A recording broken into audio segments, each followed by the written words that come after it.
I'm still speaking to the Senior Fellow for the New Culture Forum, Philip Kilsley. Philip, let's talk about the migrant crisis. First of all, let's get the statistics into place, shall we? I think it's something like 44,000 have come across since the Labour government came into power and announced their plans to solve the crisis by smashing the gangs. No gangs smashed so far after 11 months, almost a year, and no sign of any gangs being remotely smashed. So that's not really working. As I said in my monologue, the tally for last week alone, this is since, I believe, last Thursday, may have been last Wednesday, but basically for the last week, 2,466. 480, I think it was something 909 or something last Friday.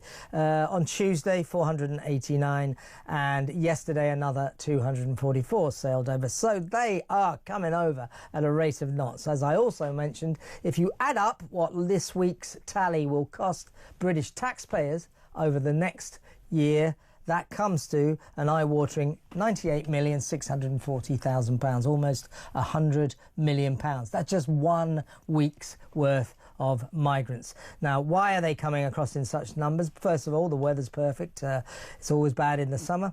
But secondly, also, of course, the complete lack of deterrence when they get to Britain. But a big factor is that the French cops don't do anything about it. We seem to have given Macron £800 million over the years for the gendarmes to stand there as spectators and watch the migrants walk across the beach into the sea and then onto their waiting dinghies, where, by the way, because the custom is so good, because business is booming, the evil people smuggling gangs are able to offer bargain basement prices now, because even last week apparently they were going for 1,500 quid. Tickets now are down to 250 quid. So it's a cheap old ride these days. But anyway, one of the people who got across 2 days ago was an old man on crutches. They couldn't even stop him. Most of this action is going on the Gravelines beach, 15 miles east of Calais, where yesterday morning 50 police, there he is, there's I mean, I shouldn't laugh. You can't help it, right? Because I'm looking at that image, and through my mind, I'm playing the kind of Benny Hill theme. But yeah, I know. Because I know that the ridiculous cops are just out of the picture, and it's hilarious, you know. Yeah, well, so what happened? This is the scene with our crutch guy. This is unfolded yesterday morning. He'd apparently previously tried to get on a boat the day before, but, you know, his disability got the best of him and he just couldn't quite make it. But yesterday morning, no problem, he managed to make it. So he got onto a boat. Hope he enjoys Britain. Anyway, so what happened yesterday? There's 50 cops. By the way, absolutely pointlessly dressed in riot gear. Yeah. Why? Some of them have got riot shields. You know, what they're doing now is they're firing tear gas at the migrants. Even I don't want them to do that. And partly because I just think that's useless. That's just performative. You know it is. And secondly, because it's completely ineffective. The migrants just walk round the smoke. They just walk round the smoke. Then they get into the sea. We keep hearing that, the French, les gendarmes, have finally agreed to enter the sea and follow the migrants, stop the boats there. Well, I'm not sure it's going to be in this footage, but what you could see yesterday morning was indeed there was a police boat. You might be able to see it. I think it might be there, beyond that dinghy. Yeah. It's just sort of circling around, monitoring. Yeah, there it is. Just monitoring, just watching. So all the French police are doing is firing a bit of tear gas, wearing stupid riot gear, and watching the migrants leave. We're getting nothing for our money. I mean, but this as well is the week that Angela Rayner said that they'd got the borders under control. Yeah, she said that yesterday, didn't she? It's just a complete and utter a barefaced lie, and you know, so that's what we're dealing with. So the level of gaslighting is through the roof. But this is one of these things, and we're laughing at this, and maybe we shouldn't laugh at this, but it's the kind of gallows humour that you've got to. Yeah, it's black humour, but it's funny. You know, there's no doubt about it. you think about how much it's costing, you think about the social and cultural cost, then, oh God, you just cry. But it's one of those moments where I'm just looking at this, and when people see that footage and they know the context in years to come, it's one of those moments, isn't it, where people will look back and say, my God, that was a crazy time. And here's another, let's talk about the Prime Minister's approach. Meanwhile, he's got to stop this. You know, he doesn't see, Starmer doesn't seem to understand, and his acolytes, they don't seem to understand that we've really moved beyond the point where performative headline hunting will somehow, you know, put a sticking plaster over this escalating crisis. So, you know, when they first came up with the cliche, smash the gangs, you know, Rishi Sunak was stop the boats. You know, remember that on his, stop the boats. He didn't stop the boats.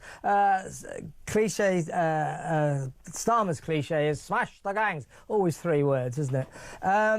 We've gone past that. He can't keep saying we smashed the gangs. We've given the Border Security Command another £280 million for state-of-the-art high-tech surveillance equipment. Oh, shut up. Nothing. This isn't working. Stop saying this. We need something else, something more effective. Meanwhile, those of us, you know, who say, like, stop the boats, we're called racists, just like when we called for a rape gang inquiry.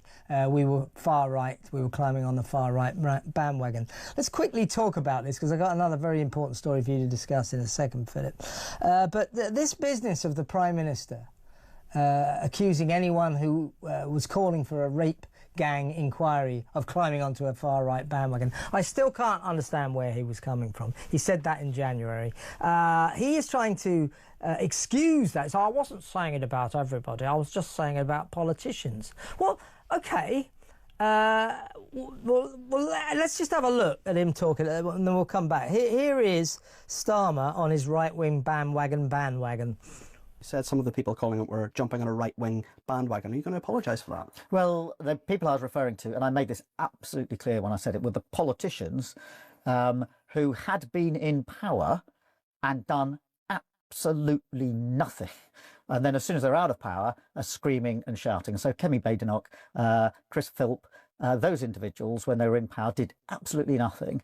Now, I've been campaigning and working on this for 15 years, and have as many other people.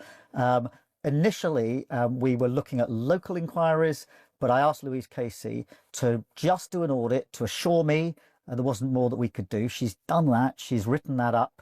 It's a pretty long report. I've read every single word of it. She's recommended a national inquiry. I accept her recommendation. Yeah, he keeps saying, I've read every single word of it. It's like he's kind of boasting that he can read or something. He keeps saying, I've read every single word. Well done, you're supposed to read every single word. God's sake. He's trying to make a virtue out of what it should be his job. But, you know, so I wasn't referring to, I was referring to politicians. The question still remains. Why were Kemi Badenoch, Chris Philp, and all the others that he accuses, Nigel Farage, of course, why were they climbing onto a right-wing bandwagon? Why did he say that? They weren't. They were calling for an inquiry into the worst sexual scandal in British history. He needs to explain why he accused them of climbing onto a far-right bandwagon. Why is it far-right to want justice for the poor victims of the rape gang scandal? Well, again, I actually remember him calling the British people far right. I actually remember him doing it. Far right thugs in Southport, of course. Look, it's this gaslighting which again will come back to haunt him, because he doesn't know the level of contempt that we hold him in because of all of this lies, because he is trying to hold up this fiction, this fantasy that he is doing something, that they are coping with it, that it isn't actually, all of this stuff isn't a result of all of their ideas and worldview. That's the problem, okay? And the only reason we're getting this inquiry is for 2 things. One, because the report was so incredibly damning, there would be people running in the streets if they did nothing about it, okay? It's incredibly damning. Yeah. Okay? It doesn't have anything that we didn't know.